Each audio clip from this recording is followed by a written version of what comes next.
Welcome to healthy ಬೇಕ್ and cook. So ಇದು ನೋಡಿ ಬಾರ್ಬೆಕ್ಯೂ ಸ್ಟೈಲಲ್ಲಿ ಪನ್ನೀರ್ ಟಿಕ್ಕಾ ನೋಡಿ ಯಾವ ಥರ ಎಷ್ಟು ಸೂಪರಾಗಿ ಬಂದಿದೆ ಅಂತ. ಮನೆಯಲ್ಲೇ ಹೆಲ್ದಿಯಾಗಿ ಮಾಡಿಕೊಂಡ್ರೆ ಎಷ್ಟು ಚೆನ್ನಾಗಿರುತ್ತೆ. ಸೊ ಹಾಗಿದ್ರೆ ಹೇಗೆ ಮಾಡೋದು ಅಂತ ನೋಡೋಣ. ಎಷ್ಟು ಚೆನ್ನಾಗಿ ಎಷ್ಟು ಕಲರಾಗಿ ಬಂದಿದೆ. ಒಂದು 2-3 ಟೈಪಲ್ಲಿ ಮಾಡ್ಬೋದು.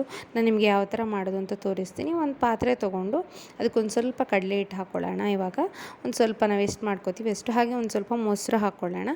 ಇದಕ್ಕೆಲ್ಲ ಮೆಜರ್ಮೆಂಟ್ ಅನ್ನೋದಕ್ಕಿಂತ ನಮ್ಮ ಕಣ್ಣಳತೆಯಲ್ಲಿ ಮಾಡಿದ್ರೇ ಚೆನ್ನಾಗಿರುತ್ತೆ. ಅರಿಶಿನ ಪುಡಿ ಒಂದು ಸ್ವಲ್ಪ ಹಾಕ್ಕೊಂಡೆ, ಹಾಗೆ ಜೀರಿಗೆ ಪುಡಿ, ಕೊತ್ತಂಬರಿ ಪುಡಿ, ಅಚ್ಚಕಾರದ ಪುಡಿ ಹಾಕ್ಕೊಂಡೆ, ಹಾಗೆ ಅರಿಶಿನ ಪುಡಿ ಒಂದು ಸ್ವಲ್ಪ, ಹಾಗೆ ಒಂದು ಸ್ವಲ್ಪ ಉಪ್ಪನ್ನು ಹಾಕ್ಕೊಂಡಿದ್ದೀನಿ. ಎಲ್ಲ ಸ್ಪೈಸಸ್ನೂ ಹಾಕ್ಕೊಂಡಿದ್ದೀನಿ. ನಿಮಗೆ ಇನ್ಯಾವುದಾದ್ರೂ ಆಮ್ಚೂರು ಪೌಡರ್ ಈ ಥರದ್ದೆಲ್ಲ ಆ್ಯಡ್ ಮಾಡಬೇಕು ಅಂತ ಹೇಳಿದರೆ ಖಂಡಿತ ಆ್ಯಡ್ ಮಾಡ್ಕೊಳ್ಳಿ.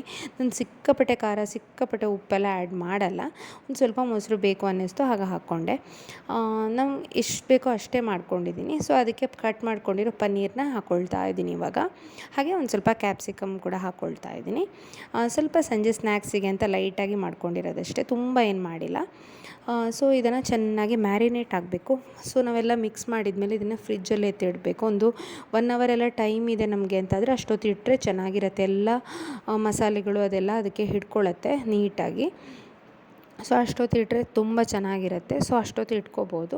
ಈಗ ಇದನ್ನು ಫ್ರಿಜ್ಜಲ್ಲಿ ಇಟ್ಬಿಡೋಣ. ಫ್ರಿಜ್ಜಲ್ಲಿ ಇಟ್ಬಿಟ್ಮೇಲೆ ನಾವೊಂದು ಕಾವಲಿ ಇಟ್ಬಿಟ್ಟು ಅದಕ್ಕೆ ತುಪ್ಪ ಹಾಕ್ಕೊಂಡು ಅದನ್ನು ನಾವು ಟೂತ್ ಪಿಕ್ಕಿಗೆ ಹಾಕಿ ಈ ಥರ ಹಾಕಿದ್ದೀನಲ್ಲ, ಟೂತ್ ಪಿಕ್ಕಿಗೆ ಹಾಕ್ಕೊಂಡು ಈ ಥರ ಚುಚ್ಕೊಂಡು ಅದನ್ನು ನಾವು ತವಾದಲ್ಲಿ ಬೇಯಿಸ್ಕೋಬೋದು. ಬಾರ್ಬೆಕ್ಯೂ ಸ್ಟೈಲಲ್ಲೇ ಬರುತ್ತೆ. ಈ ಥರ ಮಾಡ್ಕೋಬೇಕು, ಈ ಥರ ಬೇಯಿಸ್ಕೋಬೋದು. ಅಂದರೆ ಇದನ್ನೆಲ್ಲ ರೊಟೇಟ್ ಮಾಡ್ಕೊಂಡು ಒಂದೊಂದೇ ಸೈಡು, ಮತ್ತು ಉಳಿದಿರೋ ಒಂದು ಸ್ವಲ್ಪ ಇದನ್ನೆಲ್ಲ ಹಾಕ್ಕೊಂಡಿದ್ದೀನಿ ನಾನು. ಒಂದು ಸ್ವಲ್ಪ ತುಪ್ಪನೂ ಸ್ಪ್ರಿಂಕಲ್ ಮಾಡಿದರೆ ಗೀ ರೋಸ್ಟ್ ಥರ ಆಗುತ್ತೆ. ಇದು ಸ್ವಲ್ಪ ಮುಚ್ಕೊಂಡು ಬೇಯಿಸಿದರೆ ಮೇಲ್ಗಡೆನೂ ಚೆನ್ನಾಗಿ ಬೇಯುತ್ತೆ. ಇದು ಒಂದು ವಿಧಾನ ನೋಡಿ. ಈ ಥರ ಮಾಡಿ ಉಲ್ಟಾ ಮಾಡ್ಕೊಂಡು ಬೇಯಿಸ್ಕೋಬೋದು. ಇಲ್ಲಾಂದರೆ ಈ ಥರ ಇಟ್ಬಿಟ್ಟು ಗ್ಯಾಸ್ ಮೇಲೆ ನಾವು ಹಪ್ಪಳ ಚಪಾತಿ ಕಾಯಿಸೋದಿರತ್ತಲ್ಲ ಅದ್ರ ಮೇಲೆ ಈ ಥರ ಮಾಡಿಕೊಂಡು ರೋಸ್ಟ್ ಮಾಡ್ಕೋಬೋದು ನೋಡಿ. ಈ ಥರ ಅದು ಕೆಂಪಗಾಗಬೇಕು. ಸೊ ಇದರಲ್ಲಿ ಹೊರಗಡೆ ನಮಗೆ ರೆಸ್ಟೋರೆಂಟಲ್ಲೆಲ್ಲ ಬೇರೆ ಥರ, ಅಂದರೆ ಲೈಕ್ ಇದರ ಒಳಗಡೆ ಎಲ್ಲ ಇಟ್ಟು ಮಾಡ್ತಾರೆ ನೋಡಿ. ಈ ಥರ ಬಂದಿದೆ.